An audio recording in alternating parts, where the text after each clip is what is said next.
If you could go in a theme park with Joey and hit every ride and go out of it, You're you'd without say, the lines. Yeah, you'd be like, this is the best thing I ever did. Yeah, air conditioned, I rode roller coasters, I had a beer. It was great. Hello and good morning, everybody. Joey here checking in from Universal Studios Orlando, or technically the parking lot at City Walk on our way to Universal Studios Orlando.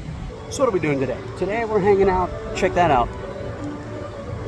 That's right. Today we are at Islands of Adventure. Islands of Adventure, of course, the second Universal theme park.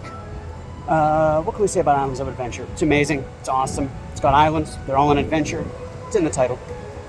Let's take a walk. Once we pass underneath the Adventure Begins sign, we're off.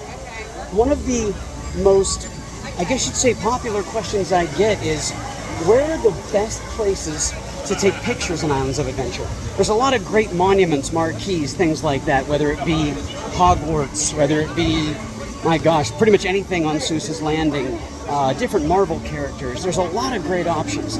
So we're going to show you some of my favorite places to take really cool pictures at Islands of Adventure. First, Marvel Superhero Island on the left. So when you're in Marvel Superhero Island, I'm not going to lie to you, anything here could make a cool picture. There are logos on the buildings, there are Easter eggs everywhere, hidden this, hidden that, Stark Industries logos, everything. So really, with Marvel Superhero Island, I think I gotta get my picture with a superhero on the island. So let's go see who's here hanging out with us today. That's right, it's a good day, just hanging out on the scene with my man Wolverine. I love this place. And as we leave Marvel Superhero Island, we find our way to Toon Lagoon. What can I tell you about Toon Lagoon? Well, aside from the obvious, it is a lagoon with tunes. These are the OG tunes. You got your Heathcliff, I see the Phantom, Betty Boop, Kathy, Beetle Bailey is here, Popeye, Olive Oil, and yes, you can get your picture with Popeye and Olive Oil, but the one thing that's really fun to do here is they have all these random word bubbles. And what you do is you can get your picture under the word bubble. So it's a throwback to old school comics. So one of my favorite things to do is exactly that. Walk around, find a couple of your favorite little word bubbles, and grab a picture. It's cute, it's fun for the whole family. And once we walk through all of this wonderful craziness, we're headed to Jurassic Park. So what do we love about Jurassic Park? Well, Jurassic Park has a lot of cool scenery. There's a lot of cool things to take pictures of, but not a ton of cool things to take pictures with. And then there's this rare exception. So this meet and greet is super cute.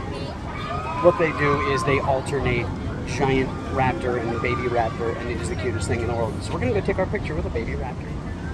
And now it's time for another one of Joey's helpful tips.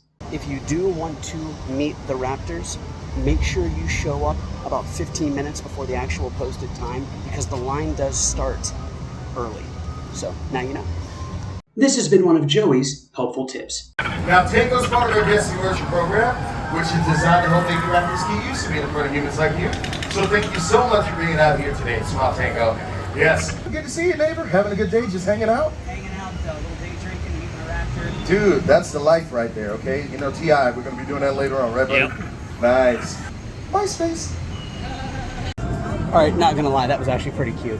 But we are now leaving Jurassic Park and we are headed to the Wizarding World of Harry Potter. We're gonna see what's going on in Hogsmeade. And now it's time for another one of Joey's helpful tips. Fun fact, did you know that if you're looking for a kind of a nice little sessionable, day drinky IPA, you head right over here by the Velocicoaster, and there is a cart right next to there where you can get Pseudo Sue. Pseudo Sue is an IPA named after one of the raptors at Jurassic Park.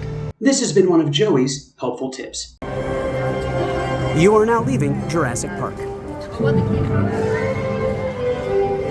On our way to Hogsmeade. Honestly, I'm not telling you something that you don't probably already know, but the best place to get a picture anywhere in the Wizarding World of Harry Potter is right here on the bridge next to Hogwarts. So, cheese. That's really your best bet. Let's face it, muggles and wizards alike will tell you that this I mean, everything here is phenomenal. I can still remember, I think I have a picture somewhere in the roll I'll have to go find from when this thing opened, day of. I was at the Hard Rock, and I was standing up on the balcony of the Lennon Room, and I took pictures of the hundreds of thousands of people that were lined up to try and get into this park in the opening. So if you're a Potter fan, literally, let me flip this. Everywhere you look is a scene, a thing, a did you know fun fact, a Easter egg, and also a huge crowd of people. So if you want pictures at Potter specifically, you should really try and get here first thing in the morning, early, and do it before the crowds show up. Because once the crowds are here, it makes it a little bit tougher to take pictures. And now it's time for another one of Joey's helpful tips. You're going to notice that the butterbeer carts outside tend to get, well, crowded. Like, really, really crowded. But if you go over to the Hog's Head Bar, check it out. You walk inside here, they do have butterbeer, frozen and regular. So if the lines outside are looking long, and grab yourself a nice frozen butterbeer. Now you know. This has been one of Joey's helpful tips. So now we're here hanging out in the Lost Continent. The Lost Continent used to be huge. It used to be the Wizarding World of Harry Potter, and once that land kind of got annexed by the Harry Potter squad, the Lost Continent's a little bit tiny now. So you got the fountain, and this guy, that guy. But aside from that, it's really just shops. So I'm going to go over to what was the #1 restaurant in a theme park in the world 6 years running, or at least that's what the sign says above the doorway. No, it's actually a really great restaurant called Mythos. Cool theme. You're dining on Mount Olympus, basically. And as cool as that is, if we want some background on the Lost Continent, we gotta head over to Poseidon's Ferry. And now it's time for another one of Joey's helpful tips. If you look over here, you'll see 2 giant feet. Those feet belong to Poseidon, or at least the statue of Poseidon in the Temple of Poseidon at the Lost Continent. That's his arm, his trident. You'll see parts of his torso.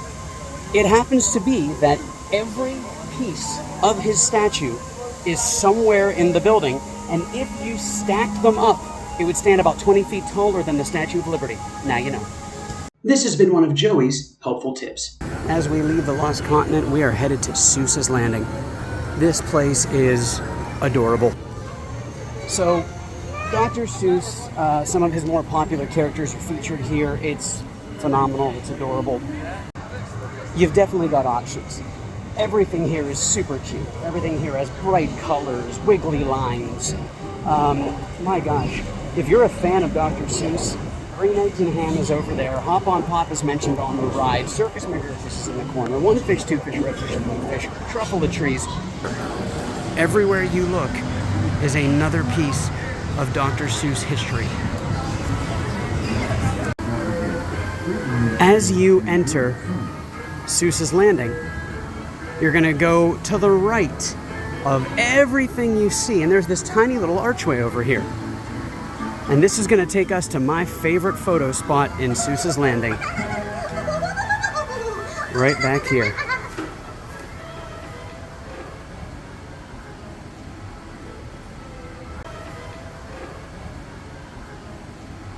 And now it's time for another one of Joey's helpful tips. When Seuss's Landing was built, there was really only 2 stipulations that were put on this park. The first one, when applicable, things needed to be made from recycled materials, which that's fine. But number 2 was the stinger. Rule number 2, nowhere, anywhere on Seuss's Landing will you find a straight line. Every line is bent, crooked, skew, wiggled, turned. There are no straight lines on the island. You can slow the video down and check for yourself. Everything is wiggled. So, now you know. This has been one of Joey's helpful tips. And just like that, we've had an amazing day here walking around Islands of Adventure over by Universal Studios Orlando. I think I'm going to head home now. It is very hot. I did not ride a water ride. I'm just sweating that profusely. But that's okay. That's just Florida.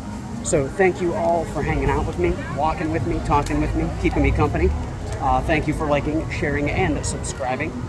And I hope you have an amazing day. I'll see you next time. Bye-bye.